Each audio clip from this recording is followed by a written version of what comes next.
नमस्कार. आज आपण आलोय कल्याण येथे टिटवाळामध्ये टिटवाळा महागणपती त्या बाजूलाच टिटवाळा महोत्सव या कार्यक्रमामध्ये आपल्याला रांगोळी टाकायची आहे.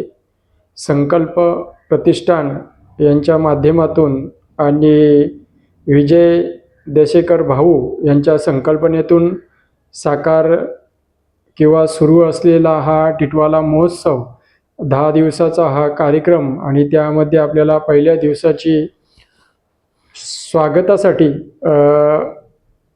त्या महोत्सवाच्या एंट्रीलाच आपली ही मोठी अशी 10 बाय 10 फुटाच्या रांगोळी आपल्याला टाकायची आहे. त्याच्यामध्ये त्या महोत्सवाचं नाव, लोगो आणि पाहुण्यांचं स्वागत अशा पद्धतीची संकल्पना रांगोळीमध्ये आहे. त्यांनी उंच असे टेबल लावलेले, त्याच्यावर व्हाईट कपडा आणि त्या मंचावर आपल्याला ही रांगोळी साकारायची आहे. त्यामध्ये आपण पहिला कलश टाकून घेतलेले आहेत.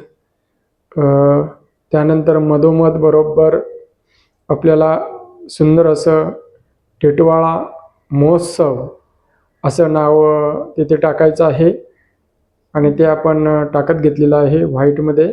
त्यानंतर त्याला येल्लो आणि ऑरेंजचा आपण शेड दिलेला आहे. खाली टिटवाळा महोत्सव त्यानंतर 2025 अशा पद्धतीने आपण रेखाटन केलेलं आहे. आणि या क्षेत्राची ओळख म्हणून टिटवाळ्याचा महागणपती याचे आपण वरच्या बाजूला गणपतीचं रेखाटन केलेलं आहे. त्याच्या खालोखाल बरोबर टिटवाळा महोत्सव, एका बाजूला रांगोळीमध्ये संकल्प प्रतिष्ठान आणि दुसऱ्या बाजूला टिटवाळा महोत्सव अशा पद्धतीचे 2 लोगो. आणि खालच्या बाजूने आपण मोठ्या अशा अक्षराने सुस्वागतम असं नाव टाकलेलं आहे पाहुण्यांच्या स्वागतासाठी. रेखाटन करून झालेलं आहे. बऱ्यापैकी डिझाईन्स देखील आपण टाकलेली आहे. आता ही आपण कॅलिग्राफी करत आहोत. मोठ्यात मोठी कॅलिग्राफी केलेली आहे. हे आहे आता त्यांचं संकल्प प्रतिष्ठान चा लोगो आणि नाव इथे आपण काढलेला आहे. सुंदर असा महोत्सव आहे. भव्य दिव्य स्वरूपात साकारलेले इथले ही सर्व तयारी आणि खूप मोठं असं नियोजन विजय भाऊ देशेकर आणि त्यांचा संकल्प प्रतिष्ठान यांच्या सहकार्यातून उभा असलेला हा भव्य दिव्य असा महोत्सव.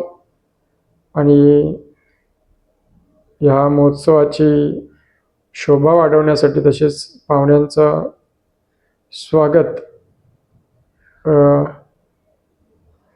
सुरुवातीलाच आपण रांगोळीच्या माध्यमातून करत आहोत. कारण रांगोळी हे मांगल्याचं प्रतीक आहे. प्रत्येक शुभ कार्यात आपण त्याचा वापर करत असतो. तीही कलाकृती आपण छोट्या मोठ्या स्वरूपात जसे कार्यक्रम असेल त्या पद्धतीने आपण करत असतो. तसंच काही नियोजन इथे आपल्याला पाहायला मिळत आहे. येणारे जाणारे भाविक किंवा येणारे जाणारे महोत्सवासाठी आलेले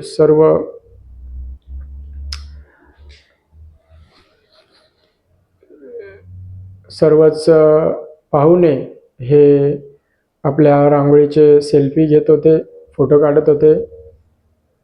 छान बघू शकता तुम्ही. आता हे वरून शूट केलेलं आहे. त्यात दिसतंय आपला पूर्ण रांगोळी दिसते आणि आपल्या यूट्यूबचं नाव देखील टाकलेलं आहे. बाजूने छानसं असं ग्रीनरी करून पाण्याचं असं शॉवर कारंजी दाखवलेलं आहे.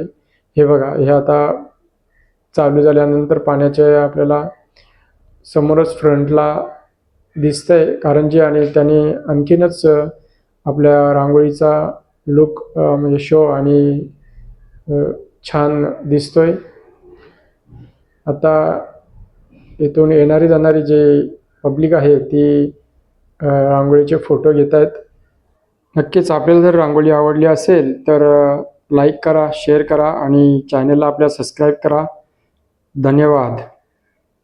सर्वांचे मनपूर्वक आभार.